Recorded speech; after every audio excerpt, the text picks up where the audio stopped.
sorry. Yeah, we'll just say, Excuse like I made a statement in the Gmail I sent you that I watched a street debate that your leader, Chief Priest Alazar, was doing out on the street, and he was having a debate with this guy about, like, the 70 A.D., the Roman Jewish wars, and he made a statement and said, when you read Matthew chapter 24, verse 21, me. he said that great tribulation, right, the tribulation of those days, that happened in 70 A.D. That was what he said in that debate. But yet I found something funny because I watched later a debate that he did with a man named Pastor William Bell, which is a full preterist.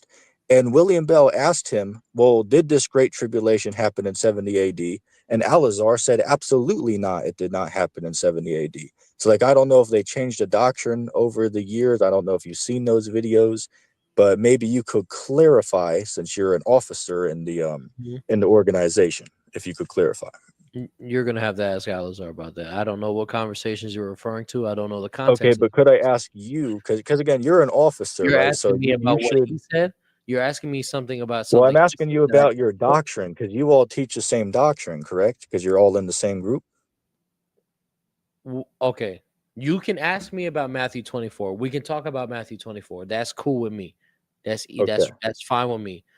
What I Okay. want to keep out of this conversation, don't ask me about something Alazar said in some conversation 2 years ago or 3 months ago or 3 days ago that I have no clue about. And I'm definitely not relying upon your understanding of the context of the All right. conversation. That's fine. But could you just clear? Could you just see why it would seem strange from somebody outside your organization listening? Because if you're all in a group, you're all supposed to teach the exact same thing. So if one guy says the Great Tribulation already happened, but then you tell me it didn't happen, that's confusion. So if I could show you the evidence, there should be some talking going on between you guys to clarify that confusion. Would you at least agree with me on that? Sir, I mean, whatever I you can get the clips, whatever man. you I mean, think I'm not happens lying. whatever you think happens behind closed doors, I can't tell you. Me and Alazar don't talk all that often, no. But when I do talk to him, I'm more concerned about his well-being. But, To be like, isn't there a class you have to go through to become an officer of the organization? there's So there are you should know the cour- answers to the question. there are courses, yes, that you have to go through. Yes, absolutely. So do you want to Okay, talk about so the verse, or do you want to keep talking about Alazar? Because I'm not here to talk I about mean, Alazar. I could bring up the verse and ask you about it. I was just making a statement saying that the leader of your organization Hmm. said something different. So I mean, maybe you guys don't agree on it, but I'll just ask you. So give me a little breakdown of Matthew chapter 24. Start at verse 20 and read to, like, say 22 or 23. Matthew chapter 24 and verse 20. But pray ye, excuse me, that your flight be not in the winter, neither on the Sabbath day, for then shall be great tribulation, such as was not since the beginning of the world to this time. No, nor ever shall be. And excuse me, and except those days should be shortened, there should no flesh be saved, but for the elect's sake, those days shall be shortened. Right. Now, what's that talking about? Mm, mm, mm, mm. I would say this is in reference to Jeremiah 30. Jeremiah 30. Hmm. But, like I'm saying, is do you believe it's a past event or is it like a future event? Oh, let him, because I know 15 is talking about 70 AD, then let him which on the mountaintop, 70 AD, neither let him, bam. So then they're leaving, right? But I pray, um, okay, so right here, that's when they're being kicked out, right? And then he says, for then shall be great tribulation. So I would say that he's referring to something that will happen to them in the future. I don't, from how I'm reading this, I don't see that he's referring to 70 AD with this. Okay, I would agree with you on that because, like, say for instance, like if you told me what Alazar said, like I'd bring up the verse under it, like it says that those days of the tribulation will be made short for the elect's sake, right? So Okay. I would have asked, well, wait a sec. Well, then that would mean that the elect would have had to have been delivered in 70 A.D. But then they teach that the elect are on earth right now, so Okay. that would be contradiction, but I guess I can't, hold you to that because you said that you didn't view it that way. Mm-hmm. And I'll give you a bonus just to even further prove the point. Like, just read verse 29 on down, which you can in your head if you want, but it literally proves that it couldn't have happened back then, because it says immediately after the tribulation, Christ is going to return and send his angels together to gather his elect. So clearly that, is not, back in that time. Awesome. Okay, so I guess we could talk about the last 20, verse 21. But for then shall be great tribulation, such as was not since the beginning of the world to this time, no, nor ever shall be. The first Jewish-Roman wars, where people were eating their children, things of that nature. Right. But what about verse 22? I said 21 and 22. Okay, go ahead. And except those days should be shortened, there shall no flesh be saved. But for the elect's sake, those days shall be shortened. The war was cut short. Let's go to Daniel 9, where he's quoting about the abomination of desolation. Right? Go ahead. You got it? Yeah. This is the book of Daniel, chapter 9. We're going to start at verse 24. And it says, 70 weeks are determined upon thy people. This is the first thing we have to understand. 70 weeks. So we got a timeline of 70 weeks. Go ahead. And upon the holy city to finish the transgression. Right, so it's very clear. Upon the holy city, upon Jerusalem, the city itself. Daniel what? Daniel 9. Right, go ahead. And it said to finish the transgression and to make an end of sin. And to make reconciliation for iniquity. Which is what the sacrifice of Christ is about. Reconciliation of iniquity through the shedding of his blood. Right, go ahead. And to bring an everlasting righteousness, and to seal up the vision and prophecy, and to anoint the most holy. Go ahead. Know therefore and understand that from the going forth of the commandment to restore and to build Jerusalem unto the Messiah the Prince. So this is important. From the going forth of the commandment to rebuild Jerusalem. When you study in the history, you read in the books like Ezra and Nehemiah. They come out of Babylon, and there was an initial decree to rebuild the temple. Then there was a secondary decree to build the city that came later. Right? Go ahead. And it said, the Messiah the Prince shall be 70 weeks and 62 weeks.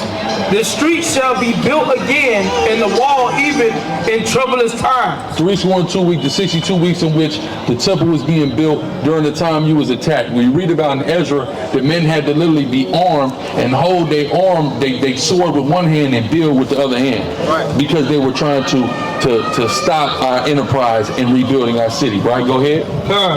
Verse 26. And after 62 weeks shall the Messiah be cut off. That's important.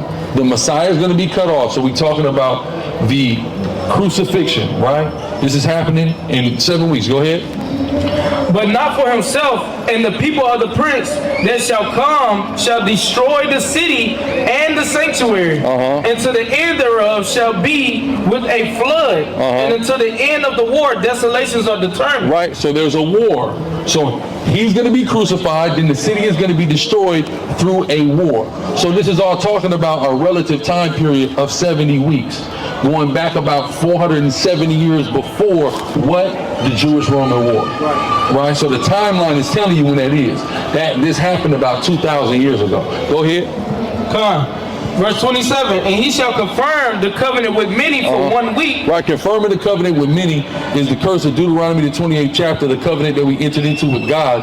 We fell under them during the time of the Jewish-Roman wars. Right, go ahead. And in the midst of the week. In the middle of the week, in the midst of the week, right? So the war happened from 66 to 73. The middle of that week is 70 AD. In the middle of the week, go ahead. In the middle of that week, in the midst of the week, he shall cause the sacrifice and oblation to cease. Why was the sacrifice and oblation caused to cease? Because the temple was destroyed. Right. So now when the temple gets destroyed, you can't sacrifice, you can't make oblation, because the place that you have to do it at no longer exists. Right. It's been brought down. Jesus said that this place, he said not even the buildings are going to be standing around here. He said that not one stone of the buildings is going to be standing right here by the temple. Right. So what it's talking about about that Great Tribulation was talking about the Jewish-Roman War. So when did Not even the buildings are going to be standing around here. He said that during not one stone of the buildings is going to be standing right here by the temple. So what it's talking about that Great Tribulation was talking about the Jewish-Roman War. so when Not even the buildings are going to be standing around here. He said that during not one stone of the buildings is going to be standing right here by the temple. So what it's talking about that Great Tribulation was talking about the Jewish-Roman War. Thank you. 29, where it talks about the sun and moon being dark. So then here's my next question. Is Matthew 24 and 29 talking about a future return of Christ, or is it discussing the destruction of Jerusalem in 70 AD? You said Matthew 24 and 29? Yes. Is that speaking about the destruction of Jerusalem, or is it talking about a future coming of the Lord? Hey,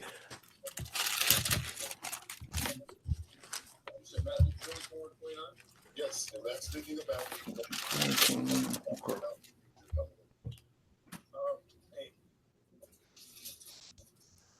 yeah, I wouldn't. If you're gonna pair that up with 29 and 30, then I would say no. We didn't see all the tribes of the earth mourn. We didn't see. Let's read this. Let's read this real quick. Okay.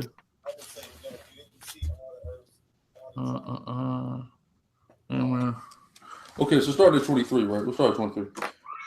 Then if any man shall say unto you, lo, here is Christ, or there, believe it not. For there shall arise false Christs and false prophets, and shall shew great signs and wonders, insomuch that if it were possible, they shall deceive the very elect.